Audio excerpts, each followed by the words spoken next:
Welcome to this edition of our weekly webinar series sponsored by the Committee on the Present Danger China. It is a project that the committee has engaged in for the better part of 2 years now.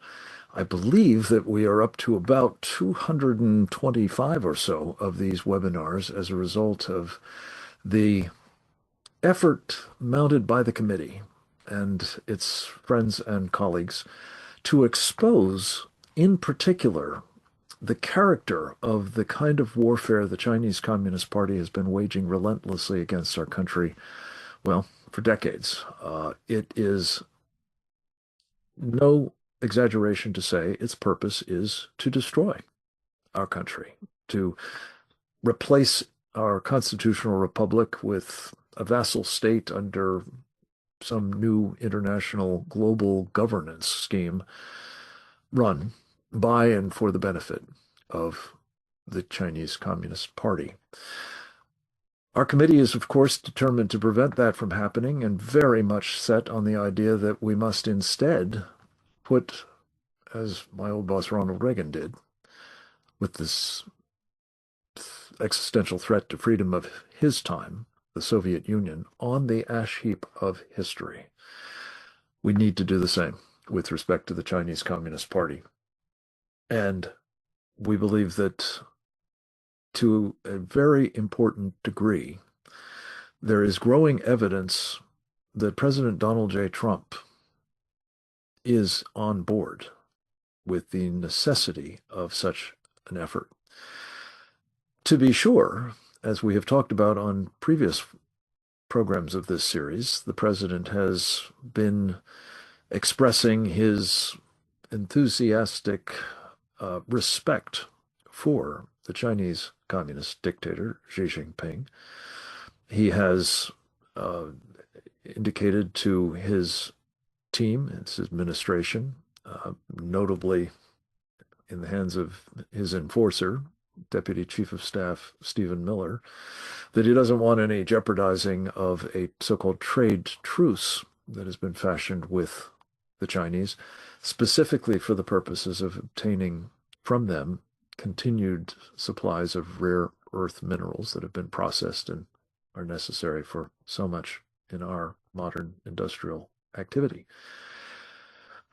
But the president, notwithstanding what some are describing as cognitive warfare against the Chinese, seems to be taking a series of steps that are leading to, or certainly helpful with respect to, the larger effort of ending the threat we face from communist China.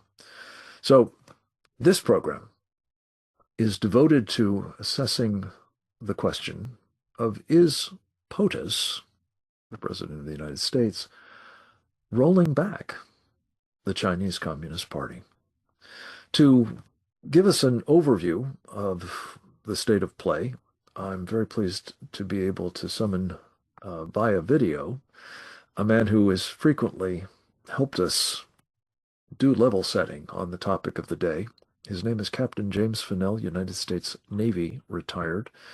In his last duty station in his distinguished Navy career, he was the Chief of Intelligence and Information Operations for the U.S. Pacific Fleet. From that vantage point, he did incalculably important work assessing and warning of the rising danger from the Chinese military and the party that it is supporting, namely the CCP. He is these days a senior fellow with the Geneva Center for Security Policy and the proprietor of an important Google group called Storm Risen. We had a chance to speak with him via an interview I did with him the other day on Securing America. We have been privileged to be able to use a clip from that for the purposes of this webinar, and let's go to that tape now. I think there's a lot of people over this first year of the second administration have had some concerns about whether the president was stepping back from his first term's strategic view of the PRC as a strategic adversary, a threat. And I think some people were concerned about, the TikTok deal and language of, he's my friend, all this stuff. And I think people got, sidetracked for whatever reason on those statements, and they didn't look at the actual actions. And so when you actually look at the actions that this president is taking towards the PRC, it reminds me so much of Teddy Roosevelt and the speak softly but carry a big stick. Now, we don't have a big stick in everything, like you mentioned, in the processing of rare earth elements. And so the president understands that we had a lack of processing capability for those critical supplies for our military. And so I think he's been trying to buy some time with this trade truce to be able to keep us having access to those processed materials until we could develop our own organic capacity to do so, or with our allies. But things that have shown that he's actually got the PRC in his sights is precisely what we saw this weekend with the strike, or not strike, but the abduction operation against Maduro. And the fact of what we heard from Secretary Rubio on Sunday's talk shows, where he specifically said, read our national security strategy. We are going to enforce our defense of the Western Hemisphere, hemispheric defense, and we are not going to allow our adversaries to have access to precious resources like the oil and energy that is in Venezuela, the largest reserve of oil of any nation on the planet. And then he said, Rubio said, and China. And he mentioned China first. So the president won't say that he's going to cut China off from access to oil, but it's very clear that this is in fact what is happening, is now China is going to have to go through the United States of America to regain any kind of access to oil in that region, which gives us a great bargaining chip when it comes to things like rare earth elements. So I think that's one area. Another area was just also this weekend where he canceled the chip deal, almost a $3 million chip deal, because it was going to a suspect Chinese company that had ties to the Chinese Communist Party. The recently announced National Defense Authorization Act puts restrictions on outbound investments from the United States into China and requires reporting on any kind of sales that could be considered dual use. We'll have to see how that goes in terms of follow-up and oversight of that, but that's now law, which we didn't have before. There's a lot of other things, in my opinion, for me as a Navy person, the announcement in the end of the December of the new Golden Fleet and the new battleship. And some people may argue about the battleship, but what the real strategic statement is that the United States recognizes that we have atrophied our naval power. And Samuel Eliot Morrison said, you need to have naval power if you're going to survive as a great power. And President Trump understands that, and he's now going to put resources into rebuilding our fleet, which is vitally important to be able to carry out hemispheric defense and protect our shores and protect our trade around the world and those of our allies. He's also gone out and reached out to our allies and asked them to help us do certain things in the Western Pacific. He's made a fantastic trip to Japan and reignited our close relationship with Japan, and they're stepping up their defense budget now. They're going to have a 9% increase year on year in their defense spending, something that they hadn't done before, even with Prime Minister Abe. Now Prime Minister Takaichi is building up. They can do more, but a 9% increase year on year is fantastic. That can be attributed to the Trump administration's, direct involvement with our allies. So, and then there's things about just little comments here and there where the president has talked about, where he mentions that he's not going to allow China to have access to Greenland. He's worried about Greenland because Russia and China are operating up in that area. So he's asked, India not to buy oil from Russia like China's buying. So they've stopped and reduced that. It's a statement to China in a way. He's pushed back on Xi's notion of a global governance initiative. The idea that Xi and the Chinese Communist Party are going to be the arbiters of a global government is ridiculous. And this operation this weekend sank that. I mean, many people here in Europe and people in a certain party in America, they think, and they're howling right now about America took a unilateral action. That's right. We as Americans can decide our own fate. We do not belong, there is no global government that I know of. Somebody show me the elections results and that everybody in the world voted for this new government. But we act like there is something that we should surrender our sovereignty to a thug regime in Beijing that seeks to destroy us. So I think President Trump, he's never going to come out and say what I just said. But I think in his heart of hearts, he believes it. And he's got a plan. And it's not just military, it's economic, it's psychological. His efforts to continually speak nicely about Xi and say we got a good relationship, that's a form of cognitive warfare that you can't get anybody to really talk about. But in my estimation, it is a kind of a cognitive warfare that plays a game in Beijing and it plays a game in the international community to keep people on their back foot and not knowing what Trump will do next. And then we have to add in, I just reminded myself, Taiwan. We just passed an $11.1 billion funding bill to arms sales to Taiwan to really help them start defending themselves because they've kind of been, like Japan and other countries in Asia, behind the power curve. So a lot of things to say that the actions, don't follow the words, follow the fist. Captain Fennell, thank you. This is excellent groundwork laying, and I can't think of anybody to build on it better than the chairman of our Committee on the Present Danger China, Brian T. Kennedy. Brian is, in addition to that distinction, the president of the American Strategy Group, the former president of the Claremont Institute, and the author of China's War Inside America, an encounter book.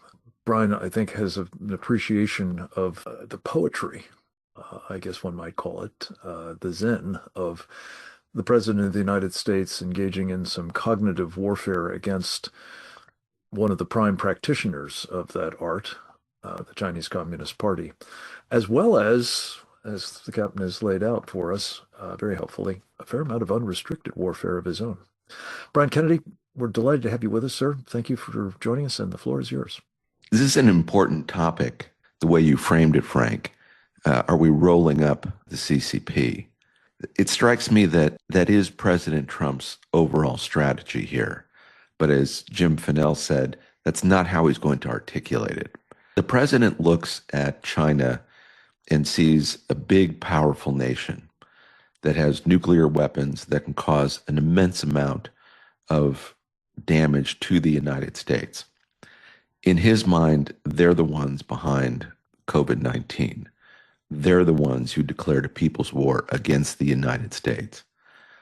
They're the ones who have advanced nuclear weapons, a very large standing army, and are modernizing their military in ways that are not advantageous to the United States. The president speaks in a way to put first and foremost the security of the United States first. It seems kind of obvious, or should seem kind of obvious or commonsensical that he would do that. But he also wants to couch that, much of that, in terms of commerce, getting along, and having amicable relations with the PRC. He does believe in giving a country a chance. Despite their nefarious behavior, the president will first try to do business with them. And the first year of his administration, I think he has done, it seems pretty obvious to me that he needs rare earth minerals. He needs certain things from communist China. But with his tariff program, has laid out a pretty clear pathway to rebuilding American manufacturing. We're not there yet. It's going to take, years to do, but he wants American manufacturing so that the American middle class will have jobs. And by any observation, those manufacturing jobs are going to come from communist China back to the United States. And so he wants to play nice with communist China. He wants to do business if he can with them, wherever he can with them. And so he often speaks in a way that he makes it sound like it's business first, when in fact, it's the well-being of the American people first. And in the short run, he does need very much the rare earth minerals that communist China has. And so he has to play nice with them.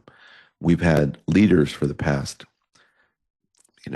I'll say a century, but let's just call it the last 20 years when it comes to China, 30 years, who have allowed communist China to control so much of our economic future that President Trump is very focused on recovering that for the United States.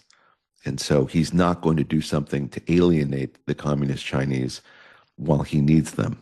Now, you could say they need us too, but they're at war, and I think they've prepared for war better than we have.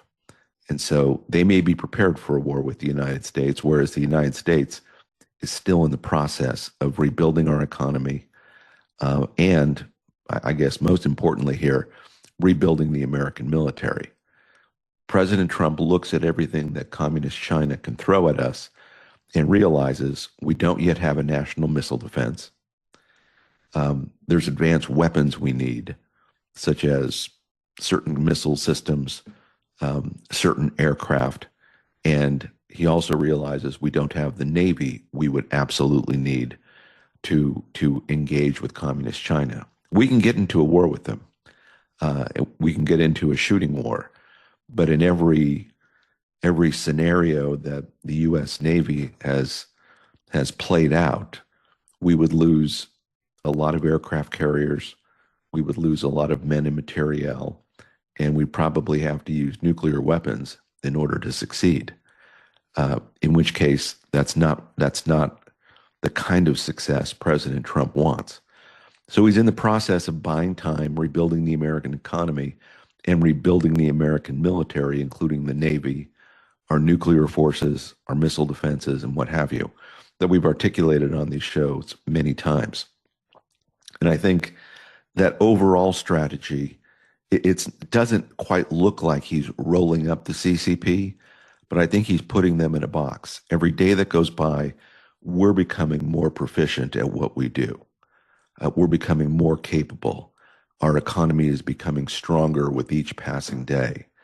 And from a strategy point of view, I think President Trump has played this, in a way brilliantly, and also the only way he could.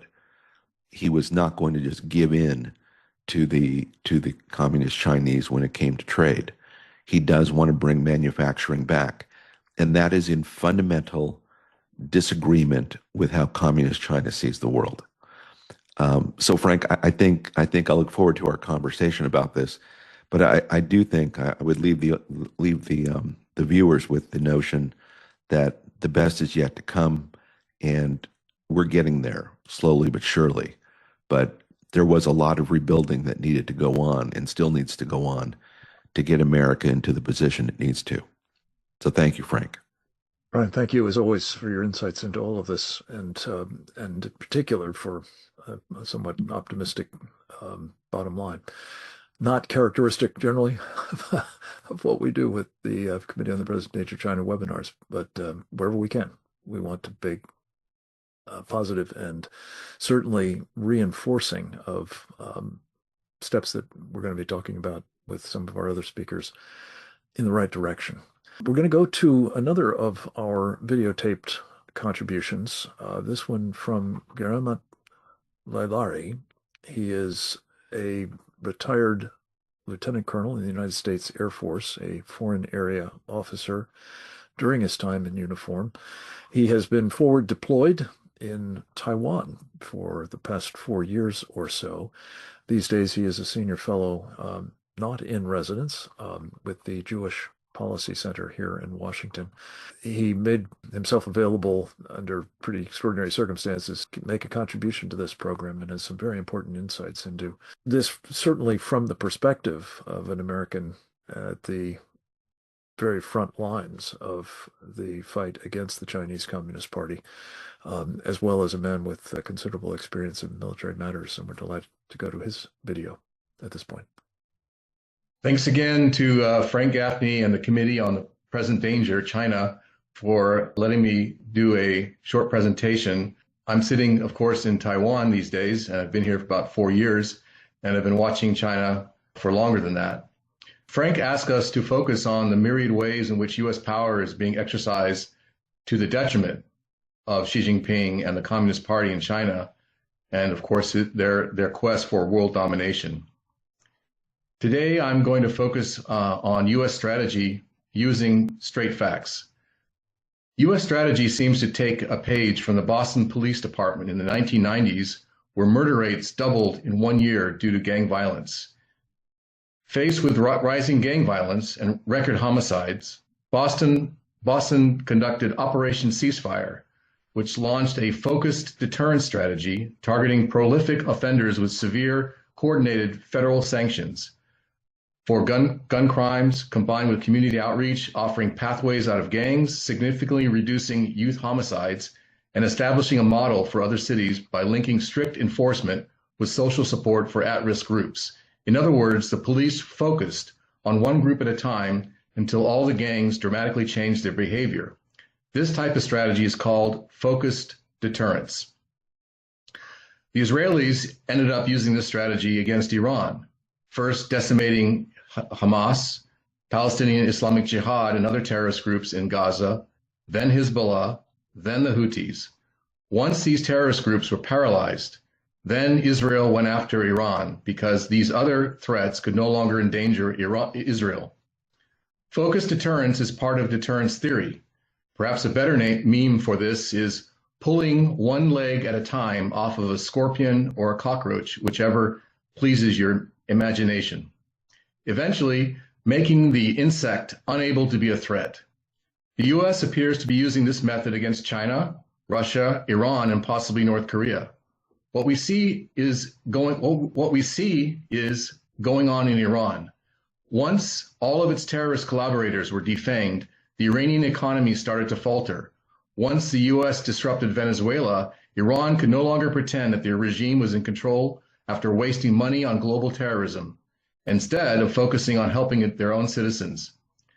China is guilty of the same crime.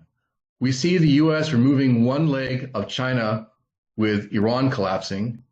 Iran was selling China oil at a cheap rate, and they signed an agreement for $400 billion worth of oil for 25 years. Another leg is Venezuela, which sold over 90% of its oil to China at cheap rates. This will cause further economic stress on China. Frank mentioned unrestricted warfare. One of the categories of the CCP's unrestricted warfare is lawfare. In the case of Venezuela, President Trump and his team used lawfare against the former illegitimate President Maduro. Maduro and over 20 conspirators have been involved in narco-terrorism since 1999, when FARC transferred some of their operations from Colombia to Venezuela. President Trump's order to capture and prosecute Maduro for crimes he did against the U.S. should not be a surprise to anyone. Maduro was put on the narco-terrorism wanted list in March 2020 during Trump's first term with a $15 million prize for someone who helps capture him. President Biden increased the rewards for his capture to $25 million prior to leaving office. And Trump's second term offered up to $50 million after the Treasury Department sanctioned his cartel. But there's more to the story. Russian officials had suggested before January the potential supply of Oreshnik ballistic missiles, an intermediate ballistic missile, range ballistic missile, to counter U.S. regional pressure.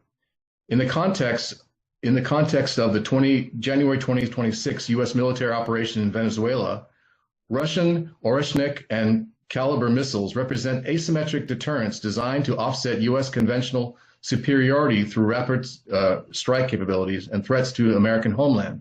In other words, Trump stopped a possible Cuban Missile Crisis version 2.0, or a Venezuelan missile crisis, The Oreshnik is an intermediate-range ballistic missile characterized by its hypersonic speeds and its ability to carry multiple warheads. If deployed to northern Venezuela, the Oreshnik could reach targets in southern United States, including Florida and Washington, D.C., in less than 5 to 10 minutes. This zero-warning capability is intended to decapitate leadership or destroy high-value assets before a response can be organized. In summary, there were many reasons why Trump ordered the arrest of Maduro. With respect to China, this pulled another leg off its body. I hope we continue to do this globally. Thank you very much for the opportunity to speak. Thank you, Lieutenant Colonel. This is vitally important content, and I'm so grateful that you were able to make it work to contribute it. We're going to turn next to a woman who has participated in many of these programs and always with a very unique and valued perspective on what is happening in the broad reaches of the waters of the Pacific, from Hawaii westward primarily, all the way into the Indian Ocean as it happens. Her name is Cleo Pascal. I consider her to be a binational treasure. She hails from Canada, but she has been doing incalculably important work on behalf of American security as well, in her role notably as a non-resident fellow of the Foundation for Defense of Democracies. We asked Cleo to join us to talk about really two developments that are of notable importance in this regard. One in the island nation of Palau, the other in a would-be island nation housing the base that we vitally need at Diego Garcia. We've asked her to talk about both of these subjects in the context of whether President Trump is, in fact, heeding her strong counsel on both of these counts and many more that can bear directly on the question of rolling up the CCP. Thank you very much. I don't expect anybody to heed my advice, but I'm happy to share it, and especially with I was taking a look at who is in the audience, and it is as ever a group of very well informed people, and I thank them for taking the time to be here, and look forward to chatting with some of them after. I'll start with the bad news, and it dovetails a little bit off of the national security strategy. So the national security strategy, of course, has a whole section about problems in Europe.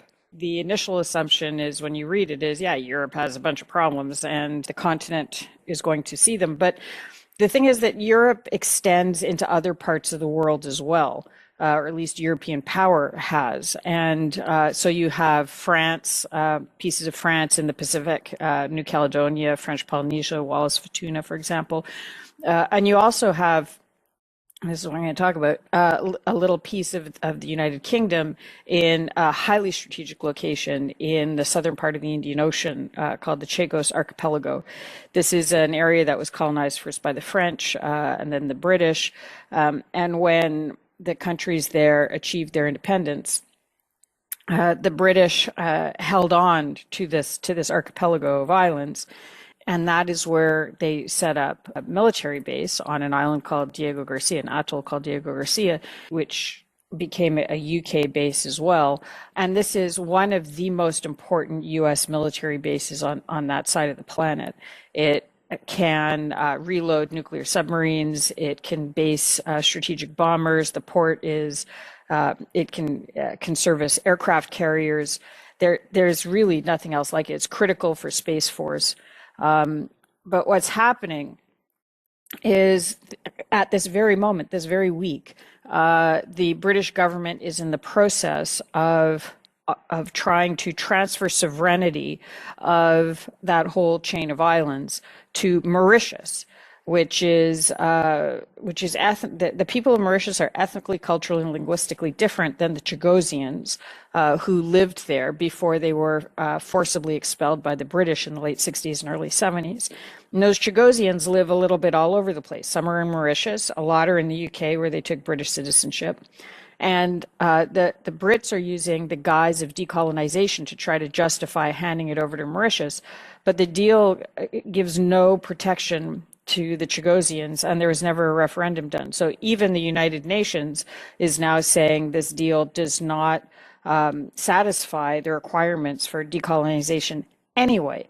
The House of Lords put forward a kind of polling recently and asked as many Chagosians as they could what they wanted to do, and the vast majority rejected the deal, and many of them want to actually stay part of the UK, and arguably you could even set up a sort of kind of compact of free association agreement for it.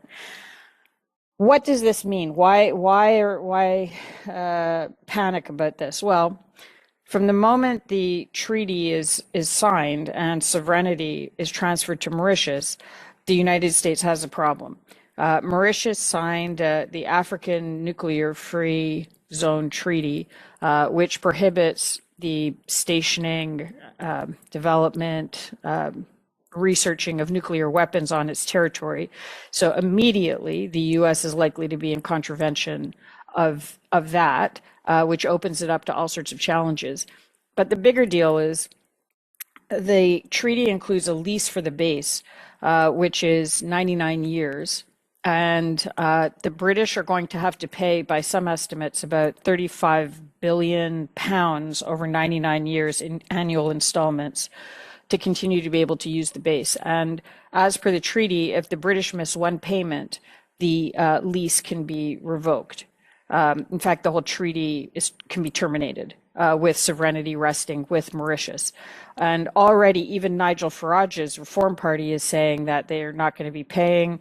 Part of the argument is, why should the British taxpayer pay to lower Mauritian taxes? The Mauritians have said they're going to use the money to lower taxes and pay down their own debt. So you're getting attacks both from the left and from the right about the payment for this treaty. It is inexplicable to me why this isn't being more widely discussed. When it was originally mooted in 2024, then Senator Marco Rubio came out very strongly against the deal. Senator Kennedy came out against the deal. Representative Waltz came out against the deal. But now there has been very little discussion about it, as the territory, the land under one of the U.S.'s most important pieces of strategic power projection capabilities is being given to a country with very close ties to China by a country with increasingly close ties to China. So that's the bad news. The good news is what we're also starting to see coming out of the national security strategy, again, I think, is in Palau, a very elegant packaging of the sort of block and build approach to dealing with locations that are being targeted by China. Palau is it's a country with a very close relationship with the US. It recognizes Taiwan. It's just the other side of the Philippines. It's been a target of Chinese entropic warfare, where the Chinese organized crime has been rampant. Even though the country is about 18,000 people, there's been a very high level of Chinese attempts to destabilize it through corruption, bribery, and that sort of thing. And it has agreed, if you saw it in the press, it's probably because it agreed to take in up to 75 deportees from the U.S. This was a deal signed on December 23rd. The Palauans will get to approve them on a case-by-case basis. They will have no criminal records. These are people who have been ordered deported from the U.S. but can't go back to their home country because they would be deemed at risk if that was the case. So they may go to Palau. That's the headline. But what the package actually contains is a package of blocking capabilities for Chinese penetration. So law enforcement support, cyber warfare support or defense capabilities, customs and immigration, a whole bunch of Americans who will physically go to Palau and sit alongside their Palauan colleagues and help them block Chinese illegal, coercive, aggressive, and deceptive operations in Palau. At the same time, the U.S. is helping them build economic and social resilience through stabilizing their pension fund, helping them build a hospital. It's a new approach. There's been a lot of talk about the dissolution of USAID. What will come next? I think this is what we're starting to see, what will come next. These block and build packages that actually are going to support not only the sovereignty of the countries that receive them, but also will help Indo-Pacific security in this case, and maintaining a free and open Indo-Pacific. So we've got the Europeans causing us problems in the Indian Ocean, and some very nice work from the State Department helping to reinforce security in the Pacific. Leo, thank you. And boy, we're going to come back to this issue of the necessity of assuring continued U.S. use of Diego Garcia and what it's going to take to make certain that that is the case in future programs with your help, Leo. Thank you so much. We're going to turn to another of our distinguished and most faithful contributors to these programs, Colonel Grant Newsham, United States Marine Corps retired. Grant has not only served in the uniform of the Marines, but also as a Foreign Service officer in our forward deployed embassy in Tokyo. He has also been a businessman in the region for many years, knows it well, and has authored an extraordinarily important and happily best-selling book entitled When China Attacks, A Warning to America. We were able to catch up with him for our program Securing America on Real America's Voice. I hope you'll watch the full interview at your convenience by going to Real America Voice's website or to securingamerica.substack.com. But in the meantime, we've excerpted a portion of it for this purpose with his permission, and we'll go to that video now. Best way to understand what's going on with Venezuela is to get out a map and take a look at it. But jump back a little bit before that as well, and consider how much attention goes on Taiwan, Japan, Korea, the Western Pacific. And it seems that most of our focus, military, politically, is out that way, and how to keep China from taking over. But while we're focused on that, over the last 20, 25 years, the Chinese have actually set up right in our backyard. They've had Cuba, for example, for at least 30 years that they use as a signals intelligence platform. They've probably got some weapons in there as well. Moving weapons in is an easy thing if they want to do it, and it is an easy missile range of the United States. But look at Venezuela. It's even a bigger place. It's actually it's potentially economically prosperous. It's got more oil than just about any place on earth. And the Chinese have been in there since the beginning of the Chavez regime almost 25 years ago. So Chinese influence in Venezuela is near total. The Venezuelans owe them about $60 billion. They're paying it off in oil. Chinese arms and weapons are used in the Venezuelan military. Chinese influence is immense, and via their Cuban proxies, it's even more strong. It's complete. And you look at that and you combine it with, say, the influence of the Mexican drug cartels, which basically control the country, with which the Chinese government, via their fentanyl drug ring, has pretty much total control of the place. And they've killed 3/4 of Americans already just via fentanyl. You look at Chinese influence in the rest of Latin America. And 20 years ago, the United States was the main trading partner, the main economic power down there. Now you look at a map of it, in every single country in Latin America, it's China that is the #1 trade partner, except for one, and I believe that's Paraguay. And that comes along with the economic influence, the political influence, and you've shifted a continent which at least was not in China's camp, even if it was not entirely pro-America. You've shifted it in China's direction, and the so-called Belt and Road Initiative has built ports all over the place. Nobody wants to think about it, but they've got ports, access to airfields, and they've got a satellite tracking station down in Argentina, in Patagonia. That is Chinese territory. By the agreement, Argentinians are not allowed to even go into that place. So that helps China's surveillance networks, its missile targeting, etc. Go up into the Caribbean. You find similar Chinese influence as well via promises of economic advantage, and they subvert the ruling classes up there as well. And you look at this, and from a Chinese perspective, it all makes great sense. It's that old Maoist strategy of seizing the countryside to have the cities fall. In this case, the city is the United States, and they have quietly gone about emplacing themselves to the point that they surround us. And if you look beyond that, look at the Azores, where they've been after old American air bases out there, up in Greenland. Well, the Chinese are there, and there's a reason why President Trump and the administration would want to make sure that Greenland doesn't come into sort of Chinese control. So this is all about a slow, steady takeover by the Chinese of Latin America, the Caribbean, so that they can be in a position to destroy us, defeat us, or certainly make it so that we can't move. And there's a psychological, political aspect to everything that you've seen. It suddenly looks as if the Americans are on to the Chinese game and are doing something about it. And it's not the end of the sort of end of things now that Maduro's been removed, but it does show that this placid victim that America was playing for so long isn't quite so ready to give up. And that is an important outcome of this, but much remains to be done.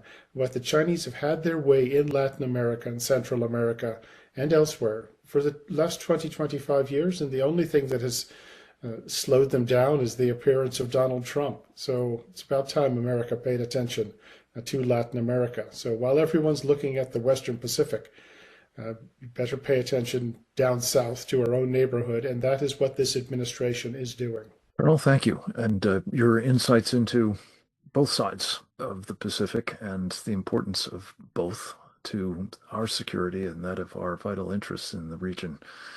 Very, very large region that it is. I so appreciate it. We're going to conclude the program by hearing from another free-range thinker. His name is Rod Martin, a member of our Committee on the Present Danger China as well. He is the chairman of the Institute for the American Future, of which I'm proud to be the president. He is also an entrepreneur and a man who has become a pundit in recent years, notably through a vehicle at rodmartin.org called the Rod Martin Report. It's a wonderful resource and I strongly commend it to all of you. We've asked Rod to be sort of the cleanup batter here. He is an enthusiastic supporter, I think it's fair to say, of what President Trump is trying to accomplish and brings some very important insights into how it ties into the larger strategic goals that we've been discussing here this afternoon. Rod, welcome, and over to you. Happy New Year to everybody, and I just want to commend everybody in this webinar. This is a phenomenal resource, and anybody who's new to watching this really needs to tune in on a regular basis. You're not going to get better information anywhere else. So I want to encourage everybody. There really has been a lot of talk on our side about the president not being steadfast on some of these issues. And I really marvel at it. I don't understand the mindset. Donald Trump telegraphs absolutely everything, and he has been for decades. Go back and read The Art of the Deal. If you want to understand how he uses distraction, how he uses confusion to be laser focused toward his ends, he's been telling you in print, in The Art of the Deal in '87, in Surviving at the Top in 1990, in The Art of the Comeback in 1997, in 9 other books that I can think of off the top of my head, and 15 years of The Apprentice on national network television. Donald Trump has been telling you how he negotiates. So of course he's flattering Xi Jinping. Of course he flatters Putin. Of course he smacks Zelensky around a little bit. Of course all these things take place because they keep his opponents off balance. They are constantly forcing people to react to things that aren't even necessarily real, and yet the aim is laser focused. We have seen Donald Trump do the most wonderful thing in American foreign policy in our lifetimes since Reagan, in that he actually puts America's interests first And he actually sees that as a moral good instead of something to be upset about. We spent a good bit of the 2000s listening to leftists and neocons alike tell us that there was something wrong with, war for oil or whatever. But in reality, a lot of contracts in Iraq went to people who shouldn't have gotten them because America was squeamish about the obvious. And the truth is, Iraq would be better off if it had had more American financial support from the private sector, not the public sector, to develop with our technology the oil fields it has, the infrastructure it needs. That would have been better for them, and it would have been better for us. Venezuela, we're not apologizing. We're going to take back the assets that the socialists stole, and we're going to call it that. It was stealing. Nationalization is a pretty Marxist word that means theft. And we're not going to take it anymore. We're not going to take it in Venezuela. We're not going to take it anywhere else. That's the new normal. Get used to it, folks. So what we're going to do here is we're going to put China back on its heels, and Donald Trump is the first American president since Richard Nixon to actually understand that China is the enemy. China is not our friend. China could be more of a frenemy than not, but it cannot be our friend. Not with a communist regime in power. Will never happen. So, what do? You put them in a box. You take away the ability to act decisively. You make the steel more expensive than it's worth. Now, if we had continued in Biden think and Obama think, it wouldn't be very long until we saw that rapidly growing Chinese Navy based in the Caribbean. And this is an absolute vital aim of the Chinese regime, to duplicate the first island chain against America. And not just in the Caribbean. Frank and I were talking about this the other day on Securing America, how they wish to duplicate the first island chain in space as well, with control of the lunar South Pole, the Lagrange points, and a lot of other key real estate that, frankly, most people aren't thinking about yet, may not even understand what or where they are, but they're absolutely crucial to controlling the human future. The communists absolutely believe in their own worldview and the extension of that worldview to dominate the human future. We must also believe in ours. The American Revolution is the only true revolution in human history. All of the so-called communist revolutions, and if some of you may have poli-sci, government, other kinds of degrees that are in departments dominated by Marxists, like I do, you know that we are told very, very adamantly that the American Revolution was just a colonial uprising, replacing one elite with another, and the true revolutions are Cuba and France and Russia and, back in the day when I was in college, Nicaragua, and, all these crazy things. The truth is the exact opposite. Marxism has always been and always will be entirely a marketing scam. It exists to give people the illusion of power, to give vent to their envy, and transfer power from one elite to a new one. That new elite dominates whatever it can. And as Margaret Thatcher said, the problem with socialism is that eventually it runs out of other people's money. This is what makes it dangerous to everyone else. The Soviets understood in the same way that Hitler understood that their regime could not survive in the long run without expansion. The Chinese understand the same thing. The Chinese, however, are under a very different constraint, which is a growing demographic collapse that we're going to see tip over in this next 10 to 15 years.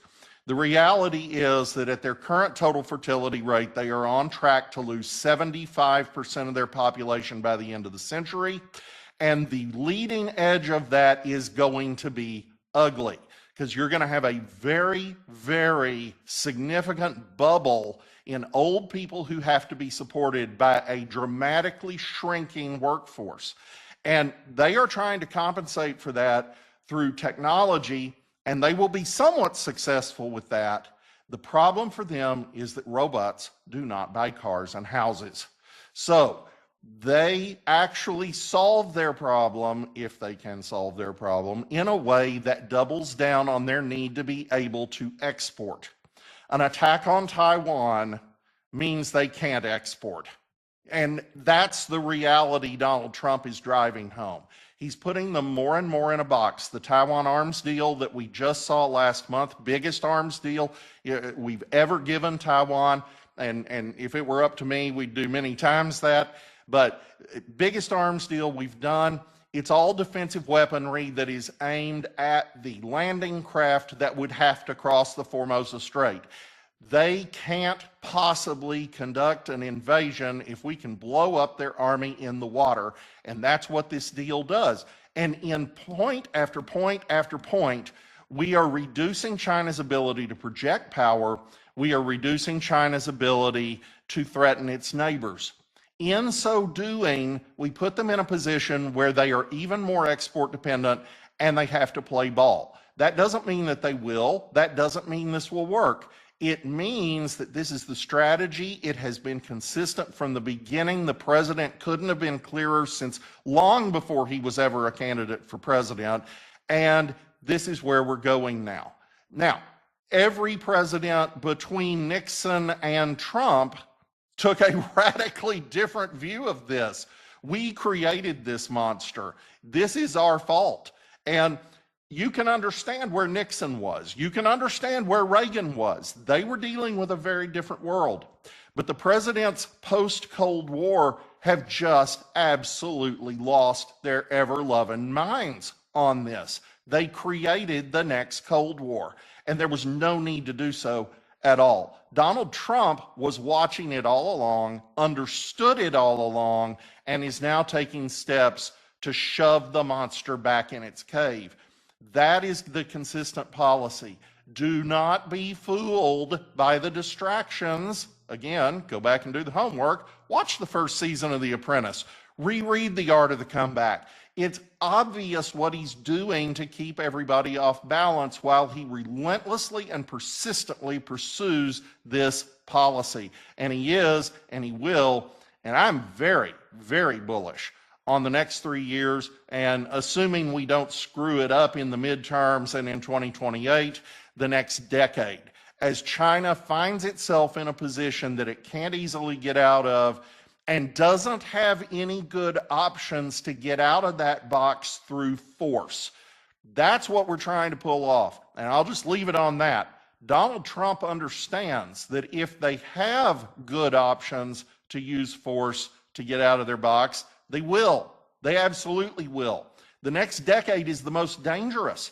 Don't misunderstand. I'm a member of the Committee on the Present Danger for a reason. I'm not saying they're not a threat. I'm saying that because of these constraints, they are more of a threat for the next decade than they're ever going to be again.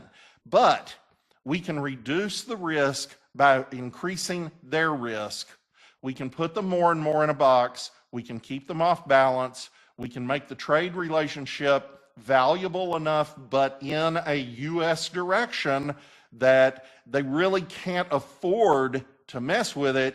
And that is exactly what this president is trying to do. I am thrilled with the consistency of the Trump administration, but and really only more so by the fact that he actually has personnel this term to implement, unlike the many in the first term who were actively working against him. It's a miracle he got anything done.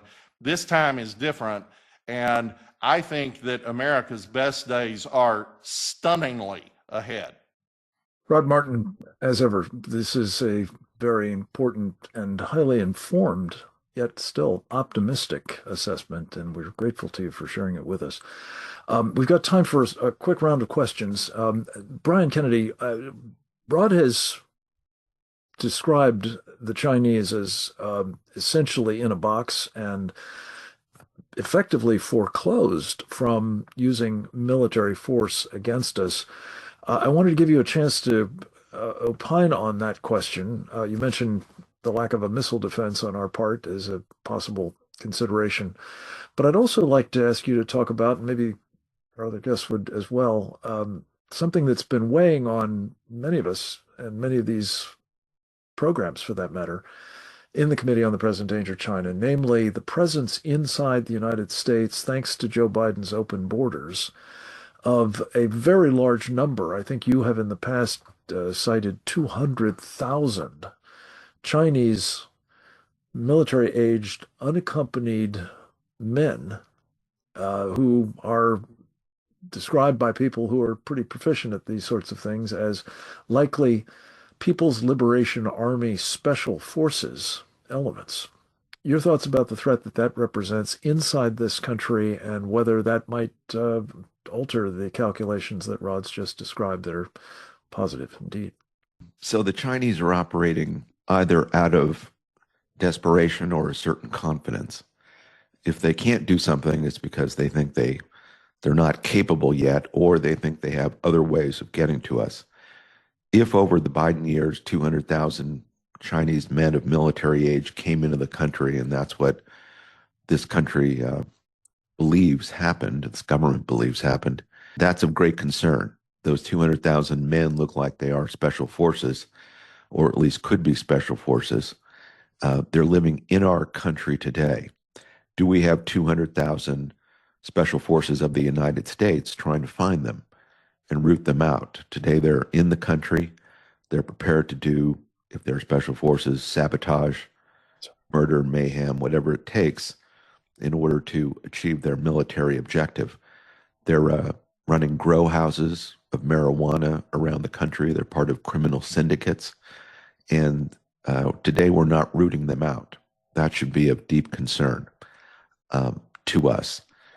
The Chinese, Rod mentioned a few things, which many things which I agree with, a couple things which I disagree with, but I think we probably end up in agreement.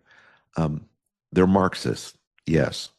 This is not just marketing. This is an actual ideological belief. There are Marxists in China. There are Marxists still today in Russia. There are Marxists throughout Europe, and there's Marxists in the United States. None of these people believe in human dignity and the ideals of individual freedom and liberty that our forefathers did. They are a serious bunch. They are not clowns. They are people who, if given power, will actually exercise it in the most vicious way possible. And we have to be forever mindful of that. These are people who aspire to be dictators, and we in the United States need to take them very seriously.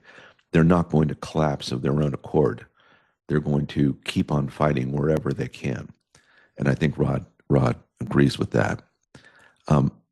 My deep concern here is only partly communist China, but rather the United States itself and our inability to get things right.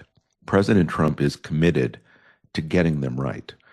But President Trump is part of a movement to fundamentally change the United States from the path we've been on for the past 100 years, the progressive project that has dominated the United States. And today we don't have a Congress that is backing his hand. We don't have a Republican Party that agrees with him. You look at big parts of the political right in the United States, and they long for the day that President Trump is gone, and where they can get back to a globalist, progressive counterparty, as it were, to the Democrats. And the odds of us who care about President Trump and the country, the odds of Republicans winning this fall are probably pretty slim. And the reason mostly is the Republicans just aren't very good. They're not very good at defending the president's policies, and they don't have very good policies of their own. There are a few good congressmen and senators here and there. The vast majority are pretty weak. You'll know if we can succeed if they get rid of the filibuster and start making into law some of the president's more radical and necessary proposals to get our elections right and to get some of this defense spending right and actually take seriously the threats to the country. I don't see that happening just yet. The odds of them helping the president build an administration by passing his nominees, that's not going on today. A Republican-controlled Senate is not making that a reality. And so even though you have President Trump and all of his good ideas, you don't have a Republican Party behind him.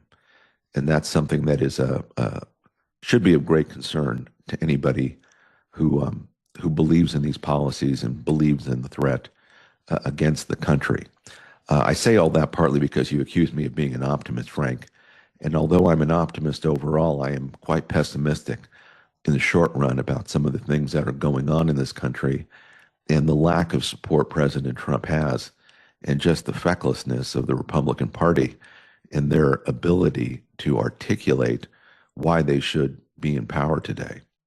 And so the president has big challenges politically.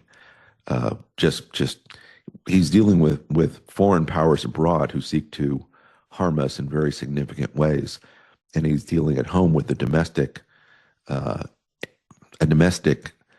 challenge in the Democrats who have lost their minds and have completely abandoned any notion of Republican forms of government, and a Republican Party that itself doesn't believe in itself.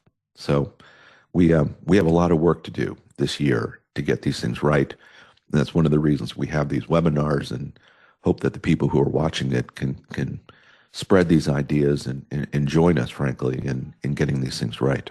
All right, thank you. And that's absolutely right about the purpose of the programs. And Rod, thank you for your high compliments about their quality.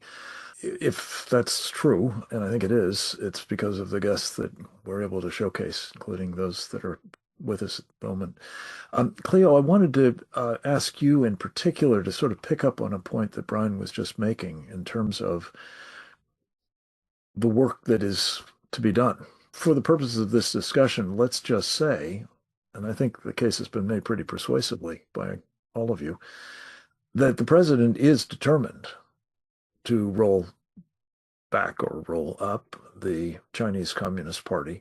You have been chronicling and warning about and making recommendations as to what should be done instead in what you have described, and I think it's a brilliant insight, as the true western frontier of the United States of America.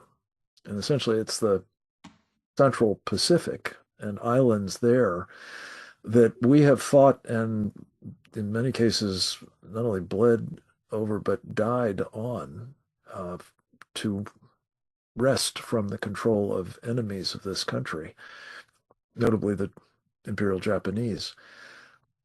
Quickly, Cleo, what should President Trump add to his to-do list of the things that are countering the threat we face from the Chinese, thwarting their political warfare and other forms of unrestricted warfare, in particular in places like the Confederation of the Northern Marianas, that is not being attended to just yet and that is urgently needed as part of this more comprehensive effort to secure our country in the face of the Chinese communist threat? The first thing that needs to be done is we have to stop Chinese arriving without a visa in the United States of America. So the Commonwealth of Northern Mariana Islands, which consists of islands like Saipan and Tinian, where so many Americans died during Second World War. It's a U.S. territory. These are U.S. citizens. It's the only part of the United States where Chinese jurisdiction is by China. There was a Chinese casino that was set up there that was running billions of dollars within months through that economy, completely distorted the politics and economics locally, and still does to this day. The woman that represents the Commonwealth of Northern Mariana Islands in Congress is pushing for a lifting of the cap on direct flights from mainland China into the Marianas, including into Guam. This is a gaping open wound. The Marianas, just to give an idea of how strategic they are, share a maritime boundary with Japan to the north and with Guam to the south. And at least in the hundreds, Mr. Kennedy was talking about the Chinese that are coming in illegally. These guys are coming in legally and then illegally taking boats the 60 miles to Guam, where they're being found on the U.S. military bases and all sorts of stuff like that. This can be changed in an instant by Homeland Security. This is Secretary Noem can change it right out of the box. And the other thing is the person that represents the U.S. government, the Deputy Assistant Secretary for Insular Affairs at the Department of Interior, which is a political appointment, is a guy from that same jurisdiction who the FEC found took money from the Chinese Communist Party for his electoral campaigns. This guy there needs to be a proper background investigation into him and his role, because he is the point guy for the negotiations with the Commonwealth of Northern Marianas, Guam, Palau, Federated States of Micronesia, and Marshall Islands, the most sensitive strategic pieces of geography. That is the buffer zone between the Americas and Asia. And when we got it wrong the last time, 100,000 Americans died trying to resecure that zone. So need to make sure that the people who are on the U.S. side are working for the best interests of the United States, and just immediately close that loophole. Thank you. Thank you. Could you tell us the name of the individual at the His name is Angel Demipan, and he was chief of staff of a governor under whose jurisdiction. Corrupt, I think, was the word you were struggling over. Allegedly corrupt. Yeah. So he had Angel Demipan was chief of staff for Governor Ralph Torres, who then the subsequent governor asked for an investigation into, because at least $1.6 billion worth of U.S. government money has gone unaccounted for. Some of it looks like janitorial services that were being charged at things like $4,000 an hour. I think they're going to make Minnesota look like pikers at this point. So this urgently needs an investigation. That's right. If it is investigated. Cleo, thank you. The Commonwealth of the Northern Marianas in particular is vital territory of the United States of America and has to be treated as such. We pray that the president will be properly staffed to that end, and that this will be very much part of his agenda of rolling up the CCP. I thank you to all of our presenters, including the two that have remained with us to the bitter end, Brian Kennedy and, of course, Cleo Pascal, Rod Martin, Grant Newsom, Jim Fennell. These are among the best of the best, including, of course, Gramontes Leilari. I hope that the cumulative effect of what has been imparted here is that we are facing a mortal threat from the Chinese Communist Party, and reports to the effect that President Trump is going to appease them, as have successive predecessors in his position, rather than resist and ultimately defeat them, is, fortunately, it appears, wrong. And it, of course, must be wrong. We must, in fact, put our nation on a whole of society war footing, much as the Chinese communists have, not because we want to fight them, but because we must deter them, and if necessary, be prepared to fight them, should they decide in the end to opt for the military kinetic addition to the unrestricted warfare that they've engaged in for so long. We pray that 2026 will be a year in which that is staved off, that the cumulative effects of the efforts that we've described here, that the president has been engaged in quietly, but quite momentously, will indeed prevent a conflict with the Chinese Communist Party and the other forms of unrestricted warfare, and ultimately result in the liberation of the long-suffering people of China. Please keep all of that in your prayers, and indeed pray for our country. God bless America, and God bless each of you. Please help us disseminate this product when it is made available by our friend Oleg at Bashian, and we thank Justin Johnson for his efforts to get us through this rough patch in Oleg's absence. We will talk with you again next week. In the meantime, be well.